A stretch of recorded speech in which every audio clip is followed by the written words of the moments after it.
গতকাল আপনাদের সামনে বলেছিলাম যে ভারতের বিরুদ্ধে একটা গভীর চক্রান্ত চলছে।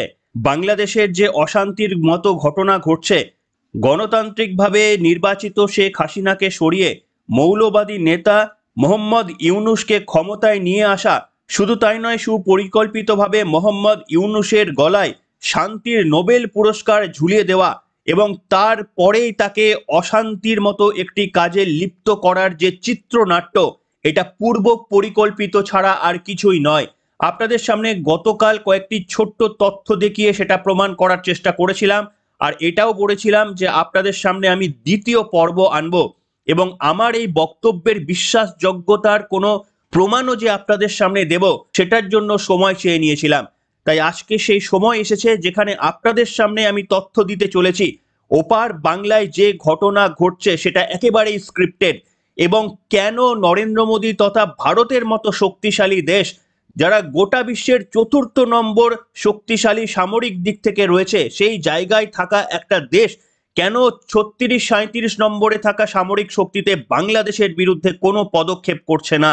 কবে পদক্ষেপ করবে? আর মাত্র কয়েকটা দিনের অপেক্ষা, জানুয়ারি পর্যন্ত অপেক্ষা করুন। জানুয়ারি মাসেই ভারত বাংলাদেশের ওপর যদি কোনো রকমের সার্জিক্যাল স্ট্রাইকের মতো কোনো সামরিক অভিযান চালায়, তাহলে অবাক হবার কিছু থাকবে না। তবে ভারত যেটাই করুক সেটা সমস্ত রকমের সতর্কতা মেনে করবে, তার কারণ বাংলাদেশ যে একটা পাতা ফাঁদ, সেটা আপনাদের সামনে আগেও বলেছি, আর আজকের পর্বে বিশ্লেষণ করব, তথ্য দেখাবো। এরপরেও যদি আপনাদের মনে হয় যে বাংলাদেশ একটি পাতা ফাঁদ নয়, এটা একটা বিচ্ছিন্ন ঘটনা, তাহলে আজকের পর্বে আপনারা সেই মতামত লিখে জানাতে পারেন। তবে প্রথমেই আপনাদের রিকোয়েস্ট করব, যেহেতু অত্যন্ত গুরুত্বপূর্ণ তথ্য আপনাদের জন্য খুঁজে খুঁজে বার করার চেষ্টা করেছি, তাই যদি ভালো লাগে পর্বটিকে শেয়ার করবেন এবং পর্বে আপনাদের প্রত্যেকের সহযোগিতা লাইক করে কিংবা কমেন্টের মাধ্যমে বা শেয়ার করে, এটা অবশ্যই আমি এক্সপেক্ট করছি। নমস্কার, welcome to simple as ABC. আপনাদের সকলকে স্বাগত জানিয়ে শুরু করছি আজকের বিশেষ বিশেষ খবর। আপনাদের আমি প্রথমেই চারটে ছবি দেখাবো। এই ছবিটা নেট মাধ্যমে কিন্তু ঘুরে বেড়ায়। আপনারা দেখতে পাচ্ছেন যে চারটে ছবির মধ্যে প্রথম জনকে আপনারা চেনেন, ইউক্রেনের বর্তমান প্রেসিডেন্ট জেলেনস্কি। সিরিয়ার অন্তর্বর্তীকালীন উপদেষ্টা আহমেদ আল সারা। তৃতীয় ছবিটা আপনারা দেখতে পাচ্ছেন বাংলাদেশের অন্তর্বর্তীকালীন উপদেষ্টা মোহাম্মদ ইউনূস। আর চতুর্থ ছবিটা আপনারা দেখছেন, সেটা ভারতবর্ষের রাহুল গান্ধী। এই চারটি ছবি লক্ষ্য করলে আপনারা একটা বৃত্ত সম্পূর্ণ করতে পারবেন। এবং এই চারটি ছবির মধ্যে জর্জ সোরোস নেতৃত্ব যে পশ্চিমী দুনিয়া ডিপ স্টেটের চক্রান্ত হচ্ছে, সেখানে ইতিমধ্যেই তিনটি দেশকে তাদের ইচ্ছামতো পরিবর্তন করে দেওয়া গিয়েছে। শুধুমাত্র এই মুহূর্তে পাইপ লাইনে রয়েছে ভারত, এবং পশ্চিমী দুনিয়া ভারতের মধ্যে যাকে ভরসা করছে তিনি হচ্ছেন রাহুল গান্ধী। আসুন কিছু তথ্য আপনাদের সামনে দিই। গতকাল আপনাদের বলেছিলাম যে দেখুন, রাশিয়া হচ্ছে গোটা পৃথিবীর মধ্যে দ্বিতীয় সামরিক শক্তিশালী দেশ। তার আগে শুধুমাত্রই রয়েছে ইউএস। এমনকি নিউক্লিয়ার পাওয়ারে ইউএস এর থেকেও কিন্তু রাশিয়া অনেক গুণে এগিয়ে রয়েছে। হেন শক্তিশালী দেশ রাশিয়া, তারা ইউক্রেনের সঙ্গে টানা 2 বছর ধরে যুদ্ধ চালিয়েও কেন তাদেরকে পরাস্ত করতে পারছে না? এর পিছনের কারণ কি? সামরিক শক্তিতে একেবারেই পিছনের স্থানে থাকা ইউক্রেন, 18 নম্বর স্থানে জায়গা পাওয়া ইউক্রেনকে কেন বিশ্বের দ্বিতীয় শক্তিধর দেশ রাশিয়া কোনো মতেই কাবু করতে পারছে না? আপনাদের একটা তথ্য দেব এখানে। 2019 সালে ইউক্রেনের তদানীন্তন প্রেসিডেন্ট ছিলেন পেদ্রো পোরোশেনকো।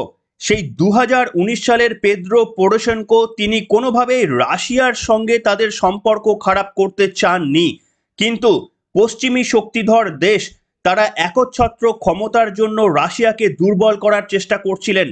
আর দুর্বল করার জন্য রাশিয়াকে একটা যে কোনো যুদ্ধে যদি লিপ্ত করে দেওয়া যায়, তাহলে অর্থনৈতিকভাবে এবং সামরিকভাবে তাদেরকে দুর্বল করে দেওয়া যাবে, তারা বেশ কিছুটা পিছিয়ে পড়তে পারে। এই কারণে পেত্রো পোরোশেনকোকে সরিয়ে দিয়ে একজন ফিল্ম অভিনেতা এবং সিনেমায় কমেডিয়ান চরিত্রে জনপ্রিয় একজন অভিনেতা জেলেনস্কিকে ঘুরপথে ইউক্রেনের প্রেসিডেন্ট বানিয়ে দেওয়া হলো। এবং তার সামনে যে প্রলোভনটি দেওয়া হলো সেটা হচ্ছে ইউক্রেনকে ন্যাটোর মধ্যে সামিল করে দেওয়া হবে।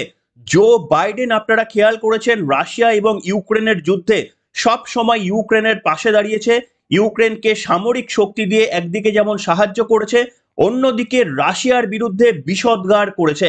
কিভাবে না, বিভিন্ন রকমের অর্থনৈতিক বোঝা চাপিয়ে এমনকি রাশিয়ার প্রেসিডেন্ট ভ্লাদিমির পুতিনের ওপর বিভিন্ন রকম শাস্তির খাড়া চাপিয়ে দিয়ে কিন্তু তাকে কোণঠাসা করার চেষ্টা করে গেছে পশ্চিমী দেশগুলো ক্রমাগত। এবং সবথেকে বড় কথা হচ্ছে, রাশিয়া যে ভুলটি করেছিল, রাশিয়াকে বাগে আনতে ইউক্রেন নামক একটা বেড়ালকে সামনে ঝোলানো হয়েছিল এবং রাশিয়া হয়তো সম্ভবত সেই ভুলটাই করেছিল ইউক্রেনকে আক্রমণ করে বসে। এবং ইউক্রেনকে যেভাবে পশ্চিমী প্রত্যেকটি দুনিয়া ব্যাকআপ দিয়ে যাচ্ছে, তাই পৃথিবীর মধ্যে দ্বিতীয় শক্তিশালী দেশ হওয়া সত্ত্বেও 2 বছর ধরে চলা যুদ্ধের শেষ দেখতে পাচ্ছে না রাশিয়া, যেটা তাদের অর্থনৈতিক এবং সামরিকভাবে বেশ কিছুটা দুর্বল করে দিচ্ছে। এটাই হলো প্রথম ঘটনা। দ্বিতীয় ঘটনা, আপনাদের মনে রয়েছে বাংলাদেশের কথা। এই মাস 5 আগে গণতান্ত্রিক পদ্ধতিতে নির্বাচনের মাধ্যমে জিতে আসা আওয়ামী লীগের নেত্রী শেখ হাসিনাকে কিভাবে একটা ছাত্রদের আন্দোলনের নাম করে তাকে সরিয়ে দেওয়া হলো। ছাত্ররা যা যা ডিমান্ড করেছিলেন সেই ডিমান্ডের প্রত্যেকটা শেখ হাসিনা শেষ পর্যন্ত মেনে নিলেও অগত্যা তাকে তাদেরই দেশ থেকে বিতাড়িত হতে হলো। এবং তারপরেই সেই জায়গায় স্থলাভিষিক্ত হলেন আমেরিকার প্রথম পছন্দের নেতা মোহাম্মদ ইউনূস, যে মোহাম্মদ ইউনূসকে শান্তিতে নোবেল পুরস্কার পর্যন্ত দিতে দ্বিধাবোধ করেনি। মোহাম্মদ ইউনূস কে ছিলেন? তিনি গ্রামীণ ব্যাংকের প্রতিষ্ঠা ছিলেন। তাকে গরিবের রক্তচোষা সুদখোর বলতো আওয়ামী লীগের নেত্রী শেখ হাসিনা। এহেন একজন ব্যবসায়ীকে হঠাৎ করে রাতারাতি শান্তিতে নোবেল পুরস্কার দিয়ে দিল আমেরিকার ডেমোক্র্যাট সরকার। অর্থাৎ এখানে ইউক্রেনের মতো করে আরো একবার ঘুর পথে আরো একটা পছন্দের প্রার্থীকে তাদের দেশের প্রধান দায়িত্বে নিয়ে চলে আসলো পশ্চিমী দুনিয়া এবং ডিপ স্টেট। এরপরে আসি আপনাদের সামনে তৃতীয় ঘটনায়। এই কয়েকদিন আগে কি ঘটেছে আপনারা সকলেই দেখেছেন।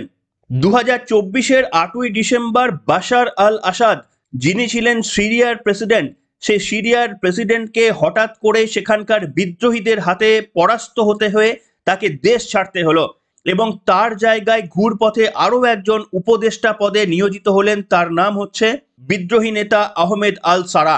এই তিনটি ঘটনাকে যদি আপনারা লক্ষ্য করেন তাহলে দেখবেন যে তিনটি দেশেই নির্বাচন ছাড়াই নিজেদের পছন্দ মতো পশ্চিমী দুনিয়া তাদের প্রার্থীকে সেখানকার দায়িত্বে তুলে দিয়েছেন এবং যারা নির্বাচনের মাধ্যমে সেখানে ক্ষমতায় এসেছিলেন তাদেরকে সরিয়ে দিয়েছে পশ্চিমী দুনিয়া। চতুর্থ ছবিটা দেওয়া রয়েছে ভারতবর্ষের রাহুল গান্ধী। এই সম্পর্কে বিশদে আমি কিছু বলতে চাই না, কিন্তু যেটা বলা হচ্ছে যে পশ্চিম এশিয়ার বিভিন্ন দেশে জর্জ সোরোস এবং ডিপ স্টেটের চক্রান্তকারীদের তাদের এজেন্টরা ছড়িয়ে রয়েছে প্রচুর দেশে। সেই কারণেই একের পর এক এই ধরনের সিদ্ধান্ত নেওয়া হচ্ছে। আর আগামী দিনে ভারতবর্ষেও যদি এই ঘুরপথে নরেন্দ্র মোদীর সরকারকে পতন ডেকে আনার জন্যই বাংলাদেশ নামক একটা মুরগিকে ঝুলিয়ে রাখা হয়েছে, ঠিক যেমন রাশিয়ার জন্য ইউক্রেনকে ঝুলিয়ে রাখা হয়েছে। আপনাদের বলেছিলাম যে আমার এই তথ্য সঠিক না বেঠিক তার জন্য কিছুটা আমাকে সময় দিন, প্রমাণ আনার আপনাদের সামনে চেষ্টা করছি। আমি খুঁজছিলাম যে সর্বভারতীয় মিডিয়ার কোনো অংশ যদি আপনাদের দেখাতে পারি যে আমার বক্তব্যের সাপেক্ষে তারা এই ধরনের কোনো বক্তব্য বলছে। ভাগ্যক্রমে সেই বক্তব্যটি আমি কালেক্ট করতে পেরেছি।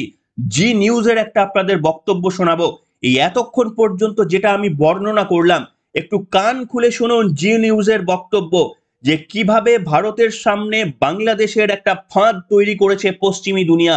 এবং পশ্চিমবঙ্গের বিভিন্ন মিডিয়া নরেন্দ্র মোদীকে দোষারোপ করলেও কেন বাংলাদেশের বিরুদ্ধে পদক্ষেপ নিচ্ছে না, সেই উত্তরটাও পেয়ে যাবেন এই ভিডিওটার মাধ্যমে, যেটা আপনাদের বেশ কয়েকদিন ধরে বর্ণনা করে আসছি। শুনুন তো এই ভিডিওটা। को रोकने में नाकाम रही हैं, इसीलिए भारत को बर्बाद करने की आखिरी कोशिश की जा रही है। ये कोशिश तभी तक की जा सकती है जब तक डोनाल्ड ट्रंप शपथ नहीं ले लेते। बांग्लादेश में इस वक्त अमेरिका, चीन, पाकिस्तान, कई आतंकी संगठन और जॉर्ज सोरोस जैसे गैंग इसी बात का इंतजार कर रहे हैं कि भारत सिर्फ एक गोली चला दे, उसके बाद आग भड़काने का काम हमारा है। हूबहू ऐसा ही खतरनाक एक्सपेरिमेंट रूस के साथ किया जा चुका है। सबसे पहले 2019 में यूक्रेन के राष्ट्रपति पेट्रो पोरोशेंको को देशद्रोही बताकर सत्ता से हटवाया गया, क्योंकि पेट्रो पोरोशेंको रूस के साथ रिश्ते खराब नहीं करना चाहते थे, मगर अमेरिकी डीप स्टेट को ये मंजूर नहीं था। पेट्रो को सत्ता से हटवाकर एक सस्ते कॉमेडियन जेलेंस्की को यूक्रेन का राष्ट्रपति बनवा दिया गया। उसके बाद असली खेल शुरू हुआ। जेलेंस्की को लगातार लालच दिया गया कि यूक्रेन को नाटो में शामिल कर लिया जाएगा। इसकी वजह से रूस भड़क गया। रूस ने जोश में आकर यूक्रेन पर हमला कर दिया। इसी बात का इंतजार नाटो देश कर रहे थे। उसके बाद क्या हुआ वो पूरी दुनिया जानती है। यूक्रेन तो नाटो का सदस्य नहीं बन पाया, लेकिन उसी दिन से रूस को जंग में धकेल दिया गया। रूस चाहते हुए भी इस जंग से नहीं निकल पा रहा है। इस जंग का रूस की अर्थव्यवस्था पर बहुत बुरा असर पड़ रहा है। जो रूस के साथ हुआ ठीक अब वही भारत के साथ करने की कोशिश हो रही है। शेख हसीना को सत्ता से हटाकर मोहम्मद यूनुस को लाया गया है। बांग्लादेश में हिंदुओं को निशाना बनाकर भारत को उकसाया जा रहा है।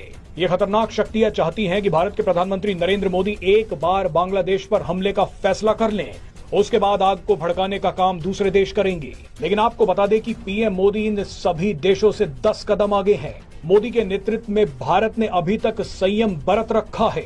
पीएम मोदी जानते हैं कि बस कुछ दिन की बात है, जिस दिन डोनाल्ड ट्रंप अमेरिका की सत्ता में आ गए उस दिन ये सारे डीप स्टेट वाले मारे जाएंगे।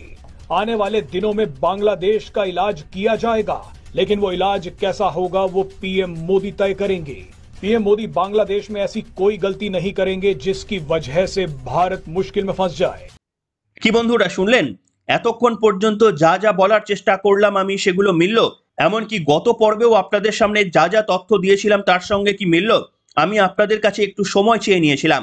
আমি বলেছিলাম কিছুক্ষণ আমাকে সময় দিন। সময়টা এই কারণেই চেয়েছিলাম, আমার কাছে যে সূত্র থেকে খবরগুলো আসছে সেগুলো সঠিক না বেঠিক সেটা জানার জন্য কোনো সর্বভারতীয় মিডিয়া এই ধরনের রিপোর্ট করেছে কিনা তার তথ্যটাই আপনাদের জন্য খোঁজার চেষ্টা করছিলাম, এবং সেই তথ্যটা আমি খুঁজেও পেয়েছি, যেটা আপনাদের শোনালাম। কিভাবে নিজেদের পছন্দ মতো এজেন্ট সমস্ত রাষ্ট্রে ছড়িয়ে দিয়েছে, এবং পাকিস্তানেও আপনারা জানেন যে চায়না এজেন্ট এখন তাদের পাকিস্তানের মধ্যে রাজ করছে। এই রকম প্রত্যেকটি জায়গায় কিন্তু ডিপ স্টেটের এজেন্টরা ঢুকে গিয়েছে। শুধুমাত্রই ভারত নিজের শির দ্বারা সোজা করে এখনো কথা বলছে, সেই কারণেই বাংলাদেশের এই পরিস্থিতি সৃষ্টি করা হচ্ছে। হিন্দুদের ওপর আক্রমণ করে নরেন্দ্র মোদীর আবেগকে উস্কে দেওয়ার চেষ্টা করছে। নরেন্দ্র মোদীর একটা ভুল সিদ্ধান্ত, বাংলাদেশের তুলনায় ভারত অত্যন্ত শক্তিশালী, তাই ভারতের কোনোভাবে বাংলাদেশকে পরাস্ত করা কোনো রকমেরই অসুবিধা হবে না। সেই কারণেই বাংলাদেশের মতো একটা সহজ প্রতিপক্ষ ভারতের সামনে ঝোলানো হয়েছে, যাতে করে ভারত সেই ভুলটা করে বসে যে ভুলটা করার কথা বারবার এবিপি আনন্দের স্টুডিও থেকে শুরু করে পশ্চিমবঙ্গের অনেক স্টুডিওতে বলা হচ্ছে যে নরেন্দ্র মোদী কেন কোনো বক্তব্য রাখছে না, নরেন্দ্র মোদী কেন কোনো পদক্ষেপ নিচ্ছে না। আপনারা কি বুঝতে পারলেন যে নরেন্দ্র মোদী কেন কোনো পদক্ষেপ নিচ্ছে না? একটা নখের যোগ্য নয় এমন দেশের কাছ থেকেও কেন সমস্ত বক্তব্যগুলো এই মুহূর্তে নরেন্দ্র মোদী হজম করছে, সেই তথ্যটা আপনারা পেলেন। আপনারা কি চান যে নরেন্দ্র মোদী এই মুহূর্তে এমন কোনো একটা ভুল সিদ্ধান্ত নিয়ে নিক এবং তারপরে বাংলাদেশকে সমস্ত পশ্চিমী দুনিয়া থেকে শুরু করে সমস্ত মুসলিম কান্ট্রিগুলো সমর্থন করে ভারতের ওপর এতটাই অর্থনৈতিক চাপের বোঝা চাপিয়ে দেবে, তারপরে রাহুল গান্ধীর খেলা শুরু হবে কংগ্রেসকে ভারতের দায়িত্ব তুলে দেওয়ার জন্য? ভারতবর্ষেও সেই অগ্নিযুদ্ধটা শুরু হবে যেটা বাংলাদেশের মাটিতে হয়েছিল, এবং তারপরে পেছনের রাস্তা দিয়ে পশ্চিমী দুনিয়ার পছন্দের একজন নায়ক রাহুল গান্ধীর প্রধানমন্ত্রীর পদ পাকা হবে। সেটাই কি আপনারা চাইছেন? যদি চান তাহলে নিশ্চিতভাবে এই এবিপি আনন্দ সহ বিভিন্ন মিডিয়ার মতো করে আপনারাও দাবি করুন যে নরেন্দ্র মোদীর 55 বা 56 ইঞ্চি বুক কি শুকিয়ে গেল? কেন বাংলাদেশের বিরুদ্ধে কোনো পদক্ষেপ নিচ্ছেন না? তবে পদক্ষেপ নিতে পারেন। নরেন্দ্র মোদী ভেবেচিন্তে পদক্ষেপ নেবেন, এটা আপনাদের গ্যারেন্টি দিয়ে বলছি। সেটা কবে নেবেন আমি বলতে পারছি না, কিন্তু কিছুটা সময় অন্তত জানুয়ারি পর্যন্ত অপেক্ষা করতেই হবে, যখন ডোনাল্ড ট্রাম্প ক্ষমতায় আসবে। তার কারণ এই ডিপ স্টেট তাদের যে চক্রান্ত, তাদের মধ্যে ডেমোক্র্যাট দল, আমেরিকার ডেমোক্র্যাট দল তাদের প্রত্যক্ষ সমর্থন ছিল, এবং সেই কারণেই এই নির্বাচনে ডেমোক্র্যাট দল হেরে গিয়ে রিপাবলিকান দল যে ক্ষমতায় এসেছে, ডোনাল্ড ট্রাম্প যে স্থলাভিষিক্ত হচ্ছেন, জানুয়ারি পর্যন্ত অন্তত আমাদের অপেক্ষা করতে হবে যে সত্যি রিপাবলিকানদের এই বিষয়ে তাদের কি ভূমিকা থাকে। এমনি ডোনাল্ড ট্রাম্প বলেছেন তিনি ক্ষমতায় আসলে এক রাতের মধ্যে রাশিয়া এবং ইউক্রেনের যুদ্ধের সমস্যা মিটিয়ে নেবেন। তার কারণ তিনি এটা ভালোভাবেই জানেন রাশিয়া এবং ইউক্রেনের যুদ্ধটা সেটা তৈরি করে দেওয়া একটা যুদ্ধ, ঠিক যেমন ভারত এবং বাংলাদেশের মধ্যে এই যুদ্ধটা লাগানোর চেষ্টা করেছে পশ্চিমী দুনিয়া। কিন্তু ভারতবর্ষের নরেন্দ্র মোদীর বুদ্ধিমত্তা, রয়ের দেওয়া ইন্টেলিজেন্সের ইনফরমেশন ভারতকে এখনো সেই পাতা ফাঁদে পা দিতে সাহায্য করেনি। কিন্তু দয়া করে ভারতের সমস্ত মিডিয়া, যে সমস্ত মিডিয়া নরেন্দ্র মোদীর 56 ইঞ্চি বুকের সঙ্গে বাংলাদেশের তুলনা করে উস্কে দেওয়ার চেষ্টা করছে, তাদের থেকে অন্তত বিরতি থাকুন, তাদের থেকে অন্তত বিরত থাকুন। এই মুহূর্তে ভারতের পাশে থাকুন, যে কোনো দলের হতে পারেন, এই মুহূর্তে ভারতের পাশে থাকুন। ভারত মাতার যদি যোগ্য সন্তান হয়ে থাকেন তাহলে ভারত মাতার পাশে থাকুন। ঘুরপথে রাহুল গান্ধীর হাতে যদি আমাদের দেশটা চলে যায়, তাহলে আমাদের পড়শি দেশগুলোর কথা একটু ভাববেন। শ্রীলঙ্কার কি পরিণতি হয়েছিল, সেখানকার মুদ্রাস্ফীতির পরিণতি কি, পাকিস্তানের কি পরিণতি, নেপালের কি পরিণতি, বাংলাদেশের কি পরিণতি। এই একই পরিণতি যদি চান পশ্চিমী দুনিয়ার কাছে আমরা আরো একবার ইংরেজদের মতো পরনির্ভরশীল হয়ে গিয়ে আমাদের দেশকে তাদের হাতে তুলে দিই, তাহলে নিশ্চিতভাবে আজও জেগেই ঘুমাবেন। আর যদি না চান, তাহলে সতর্ক হন। রাজনীতিটা আমাদের বুঝতে হবে।